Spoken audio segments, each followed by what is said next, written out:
Hello, in this video, we continue to read the book, The Cashflow Quadrant. It was written by Robert Kiyosaki, the one who wrote this one, the famous one, Rich Dad Poor Dad. And he's saying that history repeats itself. You've heard that one before, right? Video number 80. Please join me.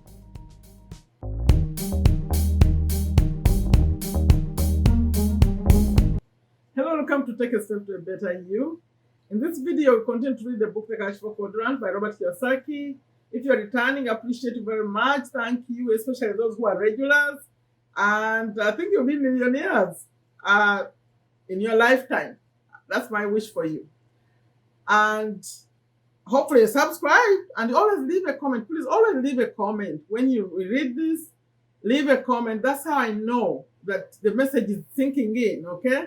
Now, if you are new, welcome. My name is Sherifa, Nakalema. I'm a business owner here in Virginia, USA. I'm very passionate about these topics. And I'm here daily. Monday, I do YouTube tips. Tuesday, Wednesday, I do these money tips, business tips. They come from the books. Like right now, it's the Cashflow Quadrant. And then on Thursday, I call it free day. I drive around, I interview someone. That's a free day. And Friday, we are live here, success habits, anything, time management, personal development, whatever I can think of, I bring, we discuss on Friday, it's fun, come. Saturdays, Animal Online, affiliate marketing, another live.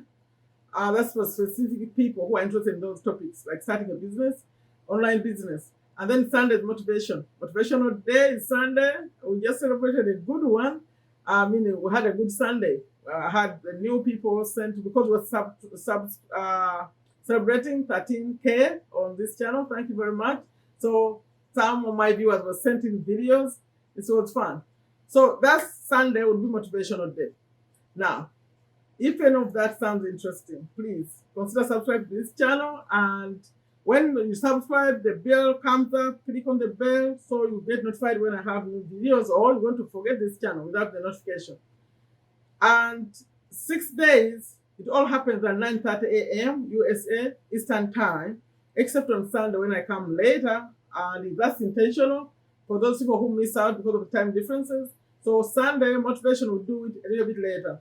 That will be 7:30 p.m. USA Eastern Time. Now, this book, I've been reading it. This is video number 80.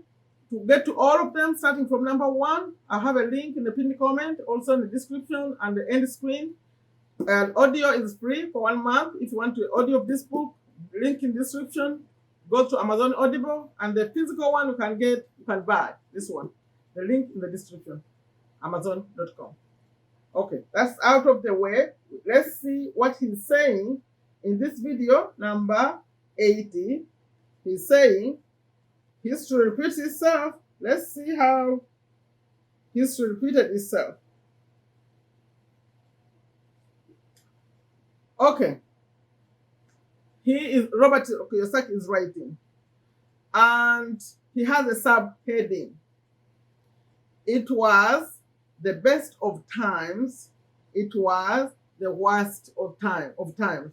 Now, the history repeats itself is coming in the next paragraph, but this one, he's referring to the video that we finished, which was number 79, because he had told us how the taxes, the laws were changed, and people lost properties, and they were able to buy. Robert was able to buy properties at a lower price. Now he's continuing with that, so you have to go to video number 79 to know how this started. It continues a little bit. He says it was the best of times. It was the worst of times. There is a saying that goes, it's not what happens in one's life that matters, but it's the meaning one puts on what happens that matters. I'm going to read that again because I think he thinks it's important. It's not what happens in one's life that matters, but it's the meaning one puts on what happens that matters. The period from 1986 to 1996 was, for most people, the worst time of their lives. For others, it was the best of times. When I received that phone call from my rich dad, that was in the previous video, in 1986, I recognized the fantastic opportunity that this economic change presented me. Even though I did not have a lot of extra cash at the time, I was able to create assets by utilizing my skills as a B and an I. Later in this chapter, I'll describe in greater detail how I created assets that helped me become financially free. That reminds me, for the new people, I forgot to tell you about the quadrant. So let me explain it today. At this point. For those who are returning, you know I've been repeating quadrant. The cash flow quadrant comes from the name, from the quadrant, the image. So we show the image. And what Robert, he learned this from his rich dad. He's saying that we earn money comes to us in 4 ways. It will come to you in 3 of the 4 ways or just 1. So on the left, you are an employee, E, you get a paycheck, or you are a self-employed person or small business owner, S, or on the right, you're a large business owner. And a large business owner is defined as someone who's like hiring people. So you cannot be a B when it's just you. You could just created a job for yourself. Don't call yourself a business owner. You are small on the left.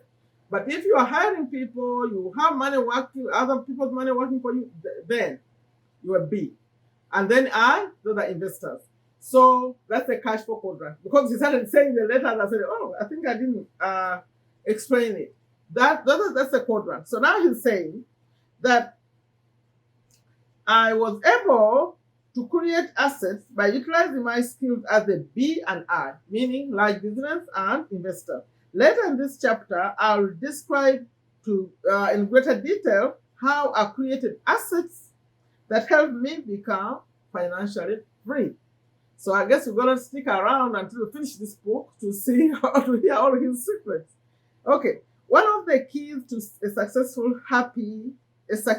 and happy life is to be flexible enough to respond appropriately to whatever change comes your way.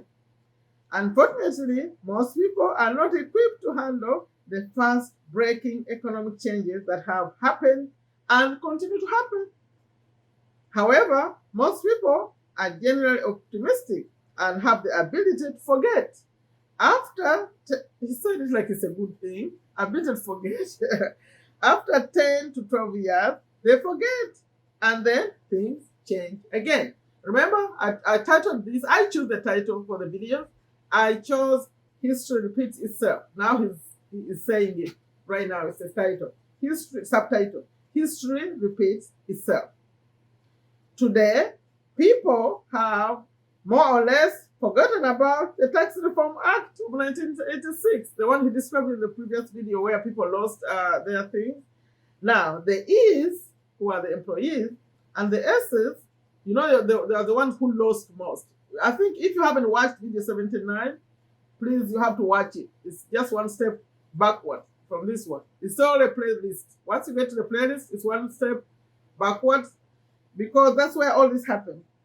The E's and the S's are working harder than ever. Why? Because their tax loopholes have been taken away. They were taken away in that Tax Reform Act. As they have worked harder, but these are the employees and the self-employed people. As they have worked harder to get back what they lost, their incomes have gone up, and their tax accountant has again started whispering the same old words of wisdom. Remember, that's what got them in trouble in the video 79. Now they're back at it. It's 10 to 12 years. They made the money back. They're feeling good. Now the accountant comes with the same advice, the bad advice. Go buy a bigger house. Interest on your debt is your best tax deduction. And besides, your home is an asset and it should be your largest investment. So they look at the easy monthly payments and they get sucked into a higher debt position. See, he's been telling us about how accountants advise people the wrong way, asking them to buy bigger houses so because of the tax deduction. So he's saying now the history repeating itself. They had the loophole the other time. They were buying things and just making a loss so they could reduce their taxes with the loss, because the loss was allowed to be deducted. That was before they blocked that loophole. Now something new is happening. That's why the history repeats itself. In my opinion, a greater, by the all that was my talking. In my opinion, a great transfer of wealth is happening, and it may be happening in a very different way than we might expect. This is why my rich dad had me read books on economic history. Economies change, but history repeats. And money continues to flow from the left side to the right side of the cash flow quadrant, just as it always has. Many people are deeply in debt, yet they power money into the stock market, often through their retirement plans. The B's, who are the large business owners, and I's, the investors, on the right side will sell at the top of the market, just when the last cautious people on the left side overcome their fear and enter the market, which means those who are not well, don't have enough knowledge, they enter the market at the wrong time, when the rich ones are already gone. So they buy too high. Something newsworthy will happen. The market will crash, and when the dust settles, the investors will come back in.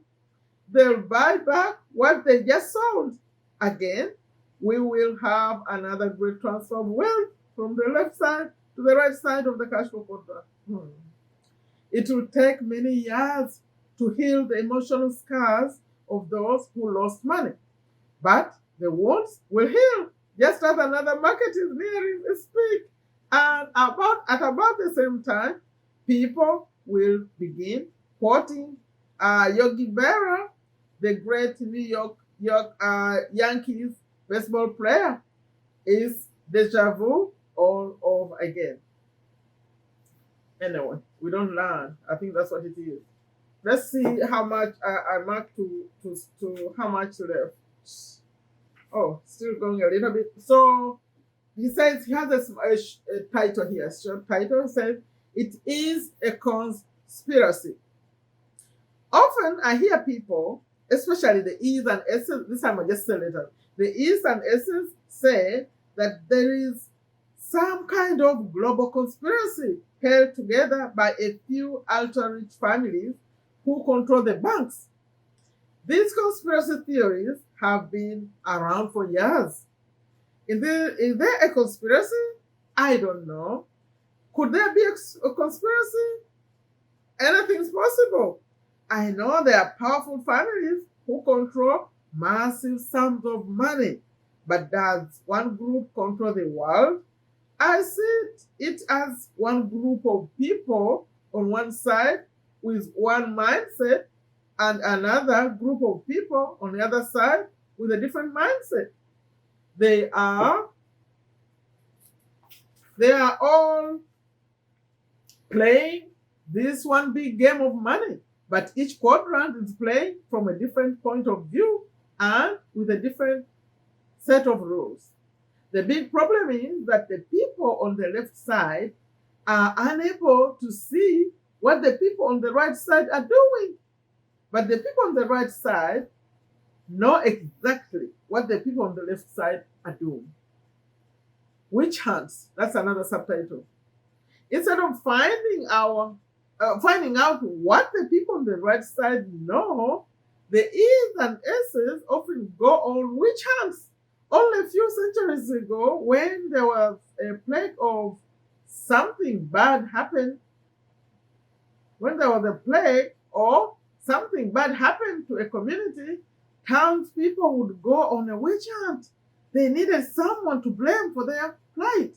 Well, witch hunts still go on today. Many people look for someone to blame for their financial problems.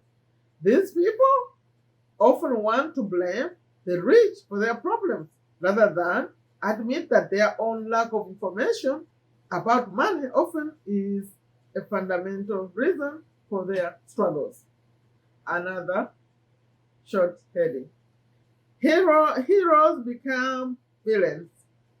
Every few years, a new financial guru appears and seems to have some new magic formula for wealth. In the late 1970s, it was the Hunt brothers. Hunt is Hunt. Hunt brothers who tried to corner the silver market. The world initially applauded their genius, but almost overnight, they were hunted down as criminals because so many people lost money after they followed the brothers' advice. The brothers were more than one. In the late 1980s, it was Michael Milken, the junk bond king. One day, he was a financial genius, but right after the crash, he was tracked down and sent to jail. Individuals change, but history repeats. Remember the title of this video? History repeats itself. Today, we have new investment geniuses. They are all over TV, in the internet, and financial publications. Some even attain celebrity status. Warren Buffett is touted as near God. When he buys something, everybody rushes in and buys what he buys.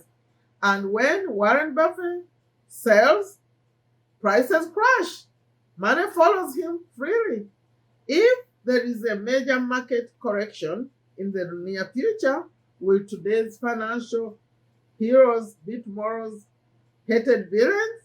Time will tell. I'm reading the last portion. In every up cycle of the economy, there are heroes, and in every down period, there are villains. Often, they end up being the same people. People will always need witches to ban or conspiracies to blame for their own financial blindness. History will repeat itself, and again, a greater transfer of wealth will take place. When it does, which side of the transfer will you be on? The left side or the right side? In my opinion, people simply fail to realize that they are in this large global game, a virtual casino in the sky, but no one ever told them that they are important players in the game. The game is called Who is Indebted to Whom? We saw this sometime back. That's the end of 80. That's where I'll stop with 80. The next one is going to be interesting. He said that will be video number 81. Be the bank, not the banker. Remember, that's what the title of this chapter. Be the bank, not the banker, will be our next video. Now, what do I have to say about what he said? He said history repeats itself. In fact, I have to admit, when I first started reading his books, I was so fascinated how he brought in history, because he started all the way from the beginning, teaching us how the gold standard and all that, and he explained them really well. Actually, I think he does that in this one, the Rich Dad Poor Dad. History is so important to know what happened to create what we see. If you go back to even read about the barter trade, how people started switching from barter trade, and how a check, the current checks that we use, how it got to be created. It's interesting. When I was in school a long time ago, we never respected history that much. But as you get to know history, and as you get to live and know, because I'm older, I see things that happened, and now the young people don't even have a clue. I say, oh, history is really important. It's important to know the history of things, and that's why older people are wiser. Maybe they're not even wiser. They just know. They've been there. They saw the things happen. So he's saying his rich dad asked him to go read about the history of money and stuff. I think we need to do the same. Like where you are, go find out things, how they happen. Since he's saying history repeats itself, maybe something about to happen. You could be on the right side the right side of making some big money. Okay, add a comment for me, please. I don't know where this is going. It may feel like boring or what, but it's really great information. Remember all those links and the description and end screen. Check them out. Like I always end them, I say, take very good care of yourself, take very good care of your families, take very good care of your health. Take a step to a better you. Bye-bye.